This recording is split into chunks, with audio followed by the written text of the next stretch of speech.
Hello my YouTube family, good morning. कैसे हैं आप लोग? उम्मीद करती हूँ कि आप लोग बहुत बहुत अच्छे होंगे और आपकी स्टडी बहुत अच्छी चल रही होगी। तो किसका किसका सीटेट क्लियर हो गया, प्लीज़ कमेंट बॉक्स में बताइए। और अब आप आगे की अपनी जर्नी कौन सी रखेंगे, मतलब किस चीज़ की प्रिपरेशन करेंगे, प्लीज़ शेयर करिएगा।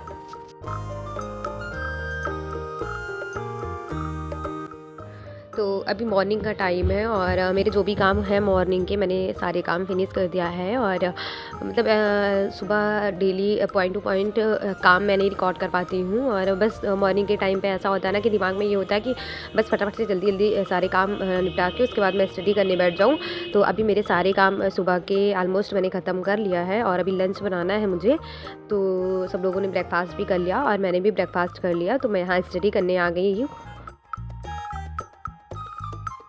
तो अभी मैंने अपने फ़र्स्ट स्लॉट में जो रखा है आज है DSSB PRT के लिए। मैं यहाँ पेडागोजी पढ़ रही हूँ और जो मैं पेडागोजी पढ़ रही हूँ वो मैं गार्गी मैम से पढ़ रही हूँ। और गार्गी मैम CDP बहुत ही अच्छा पढ़ाती हैं और मोस्टली तो सब जानते ही हैं गार्गी मैम को।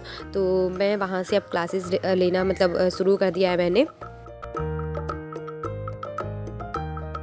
और आज मैंने गार्गी मैम की फ़र्स्ट क्लास ही अटेंड की है पेडागोजी की।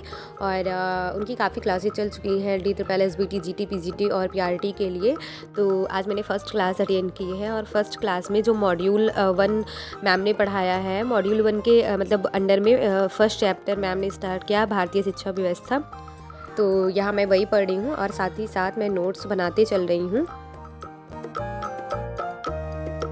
और DSSB PRT में पेपर जो है वो 2 पार्ट में होना है, पार्ट 1 और पार्ट बी। तो आप लोगों को पता ही होगा कि जो पेडागोजी पूछी जानी है CDP वो जो है 100 मार्क्स की पूछी जानी है। तो कहीं ना कहीं बहुत अहम रोल है पेडागोजी का DSSB में। तो इसलिए मैं सोच रही कि मैं साथ साथ नोट्स बनाते चलूँ। और क्योंकि अभी प्रॉपर टाइम भी है हमारे पास। और सचिन सर की मैंने वीडियो देखी थी तो उन्होंने बताया भी था कि अभी जो है TGT का एग्ज़ाम है जो वो जुलाई में हो सकता है और उसके बाद ही PRT का एग्ज़ाम होगा। और मे बी मार्च में PRT की वैकेंसीज़ भी हमको देखने को मिलें। और जहाँ तक मैंने ऑब्जर्व किया है कि DSSB में PRT या फिर कोई भी वैकेंसीज़ में मुझे लगता है कि बहुत ज़्यादा पद नहीं आते हैं। तो इसलिए मेरे हिसाब से स्टडी जो है, हमारी प्रिपरेशन जो है वो स्ट्रॉन्ग करना होगा अभी से। तो मैं साथ ही साथ यहाँ पे पेडागोजी की नोट्स बनाते चल रही हूँ। और मैं ऐसा नहीं कि पॉइंट टू पॉइंट लिखते चलूँ, मैं अपने लैंग्वेज में जितना कम हो सके उतने कम पेजेस में नोट्स बनाना ज़्यादा प्रेफर करती हूँ। क्योंकि अगर आप अपनी भाषा में चीज़ें लिखते हो तो वो बहुत जल्दी आप कैच कर लेते हो। और मतलब किताबी भाषा उतना मुझे नहीं समझ में आती है। तो मैं यही करती हूँ कि मैं वीडियोस देखते चलती हूँ और मैं इम्पोर्टेंट चीज़ें शॉर्ट में लिखते चलती हूँ। और आज मैंने फ़र्स्ट क्लास ही अटेंड की है और अब मैं अपनी प्रिपरेशन मतलब बहुत अच्छे लेवल की करना चाहती हूँ। ऐसा नहीं कि आज पढ़ा और फिर कल ना पढूँ।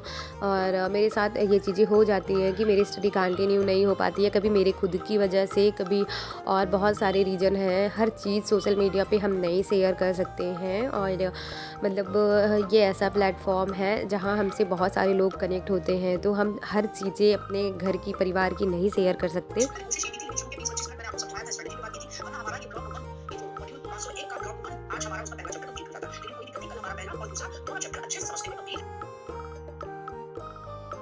तो अभी मेरी वीडियो कंप्लीट हो गई है और मैंने आधे घंटे की पढ़ाई की अभी। और 1 घंटे की वीडियो थी तो मैंने 2x पे देखा, तो इसलिए आधे घंटे में कंप्लीट हो गई। और अब दोपहर का टाइम हो गया तो मैं आ गई थी लंच बनाने के लिए। और ऐसे मैं थोड़ा बहुत जो काम होता है कि हाँ मतलब जैसे दाल बनानी हो, मैं गैस पे चढ़ा के उसके बाद फिर मैं चली जाती हूँ स्टडी करने के लिए। तो ऐसे मैंने दाल चावल और सब्ज़ी बना रखी थी और आटा भी लगा दिया था। तो अभी मैं आ गई रोटियाँ सेकने के लिए। और आज मैंने एक बहुत अच्छी चीज़ सीखी है कि अगर हम मतलब ये सोचें कि हमसे नहीं हो पाएगा तो हम कहीं ना कहीं बहुत ज़्यादा मतलब प्रेशर में आ जाते हैं कि ये चीज़ें हमसे नहीं हो पाएंगी, चाहे वो स्टडी की बात हो या किसी चीज़ की बात हो। तो आज मैंने एक चीज़ सीखी है कि अगर हम मेहनत करते हैं तो हमें सफलता ज़रूर मिलती है। और हर क्षेत्र में हम अपना 100% देने की कोशिश करते हैं, पर जब हमें असफलता मिलती है तो हम बहुत ही ज़्यादा निराश हो जाते हैं। पर अगर हम उसको देखें तो कहीं न कहीं हम अपने आप को खुद ही समझाने लगते हैं। और मैं बताऊँ तो अगर कभी हमको सफलता मिलती है तो हम तो बहुत मतलब खुश तो होते ही हैं, और जब असफलता मिलती है तो हम बहुत ज़्यादा निराश हो जाते हैं। पर कहीं न कहीं अगर उसमें भी हम पॉजिटिविटी ढूँढें तो असफलता में भी हमको कहीं न कहीं अनुभव और सीख ज़रूर मिलती है। ये चीज़ आज मैंने विपिन सर से सीखी थी। विपिन सर के जब मैं क्लास देख रही थी तो सर ने कहा था कि अगर हमको सफलता मिलती है तो हम बहुत मतलब प्रसन्न होते हैं, पर अगर हमें असफलता मिले तो हमें कभी निराश नहीं होना चाहिए। उस असफलता के पीछे हमें बहुत सारे अनुभव मिलते हैं। तो अभी मेरा सारा काम फिनिश हो गया दोपहर का, और फिर मैं यहाँ किरण पब्लिकेशन की मेरे पास ये बुक रखी थी जो कि बहुत पुरानी बुक है, मेरे हस्बैंड की है। तो आज मैंने देखी तो मैंने सोचा चलो मैं मॉडर्न हिस्ट्री इसी बुक से पढ़ना शुरू करती हूँ। और नो डाउट बुक बहुत अच्छी है और चीज़ें बहुत अच्छे तरीके से वन लाइनर में दी हुई हैं।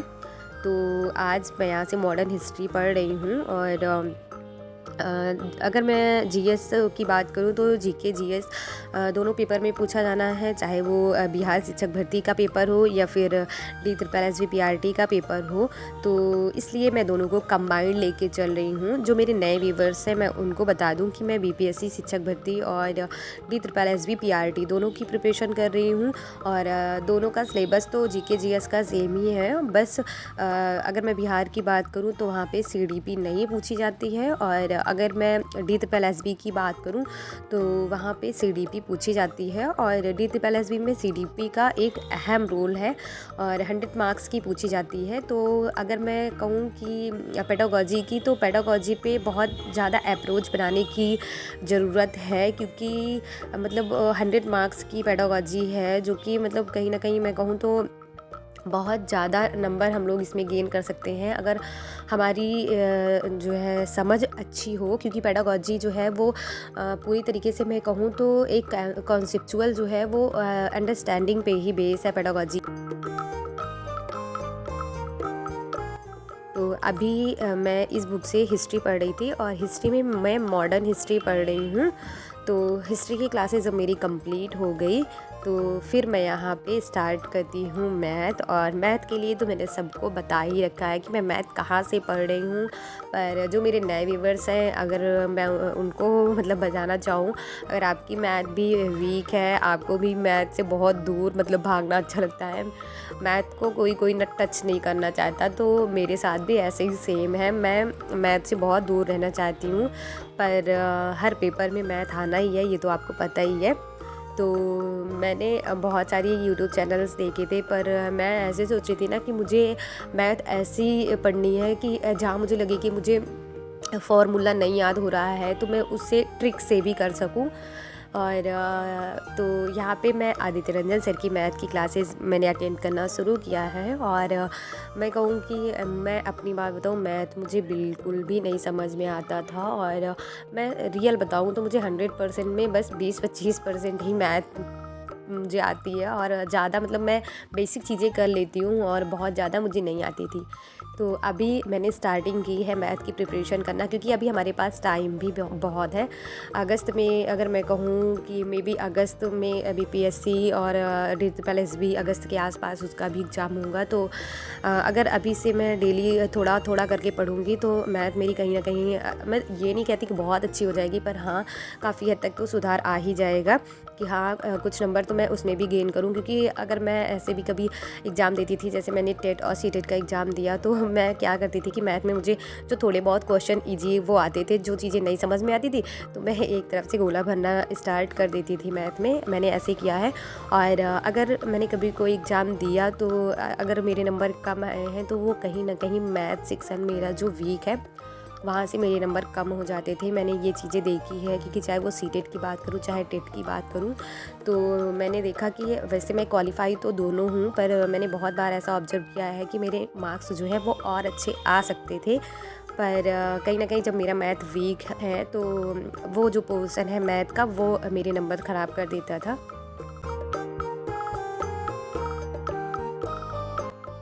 और अभी तो मैंने ज़्यादा कुछ नहीं पढ़ा, पर जितना कुछ पढ़ा आप लोगों के साथ शेयर किया है। और अब मुझे इंटरेस्ट आने लगा है पढ़ाई में। बीच में जब मेरी तबीयत ख़राब हुई तो मैंने जब पढ़ाई बीच में ड्रॉप कर दी, ज़्यादा तो नहीं पर हाँ हफ्ते भर के लिए मेरी पढ़ाई ड्रॉप हो गई।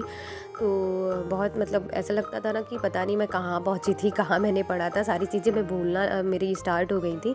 पर अब जब मैं कंटिन्यू कर रही हूँ तो फिर से मेरा इंटरेस्ट बढ़ रहा है और होप सो चीज़ें अच्छी रहे और मेरी स्टडी भी कंटिन्यू चलती रहे। क्योंकि मैं कहीं ना कहीं मुझे लग रहा है कि यार मतलब प्रिपरेशन, अगर अभी मैं बीपीएससी टीआरई 3 का एग्ज़ाम नहीं दे रही हूँ तो उसके पीछे की जो रीज़न है उसके पीछे का यही है कि मेरी तैयारी नहीं है बिल्कुल। तो मैं सोच रही हूँ कि मैं टीआरई 4 में ज़रूर से ज़रूर फ़ाइट करूँ। और अभी टाइम है मेरे पास, तो मेरी प्रिपरेशन तभी अच्छी होगी जब मैं स्टडी करूँगी, वो तो है ही। तो इसीलिए मैं अपनी स्टडी कंटिन्यू करी हूँ और होप सो कि प्रिपरेशन मेरी अच्छी रहे और मैं अच्छे मार्क्स गेन कर सकूँ। कितना हो जाएगा? 120 हो जाएगा। वो लोग सर कैसे इतना तेजी में ले रहे हो? आप भी ले सकते हो, वैसे कोई दिक्कत की बात नहीं है। धीरे-धीरे तो ये है आदित्य रंजन सर की क्लास जो मैं यहाँ अटेंड कर रही हूँ। और आज मैंने DTPLSB PRT के लिए पढ़ा था 1 चैप्टर भारतीय शिक्षा व्यवस्था। और उसके बाद फिर मैंने यूरोपीय कंपनियाँ जो हैं उनका भारत में कैसे आगमन हुआ, कैसे क्या चीज़ें हुई, वो स्टडी की। और देन मैं यहाँ मैथ पढ़ रही हूँ। तो आज के लिए बस इतना ही। और अगर आपको मेरी वीडियो से थोड़ी भी हेल्प मिली हो तो प्लीज़ मेरे चैनल को सब्सक्राइब और वीडियो को लाइक करिएगा। मिलते हैं नेक्स्ट ब्लॉग में, तब तक के लिए बाय बाय।